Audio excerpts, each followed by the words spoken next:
Phone எங்கம்மா phone எங்க of என்னடா எதுடா கத்திக்கிறீங்க? போன் எங்கம்மா உனக்கு போன் பண்ணா போன் எடுக்க மாட்டேங்கற நீ இங்க இருக்கும்டா இங்க இருக்கும் பாருடா. ஏதாவது ஒரு காரணம் சொல்லிட்டே திரி அங்கிட்டு இங்கிட்டு பாவி நான் என்னடா காரணம் சொன்னேன்? நீ எந்த காரணமும் சொல்லலையா? இல்லையே.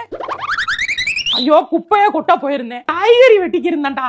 டாய்லெட்டுக்கு போயிருந்தேன்டா. தலை காய போட போயிருந்தேன்டா. பாத்திரம் கழுவிக்கு இருந்தேனா மறந்துட்டேன். ஐயோ போன் வாங்கி கொடுத்தேன் எனக்கு அதுவே மறந்துருச்சுடா.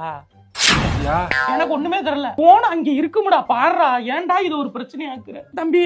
ஒண்ணு இல்ல பொட்டுக்கடலை மட்டும் வாங்கிட்டு வந்துடுறா. கொஞ்சம் சாப்பிட்டா பேசினா உடனே நான் போறேன்டா. இல்ல நானே போறேன். நான் கிளம்பி சீரியல் நான் போறேன்மா போறேன். போறியா? போறேன். அடே அங்க போயிட்டு போன் பண்ணு. ஆமா பண்ணா எடுத்துருவ நீ அப்படியே சும்மா போன் இருக்கு. ஏப்பா இந்த ட்ரோன்ல போனை கனெக்ட் பண்ணி எதுவும் வைக்க முடியுமா?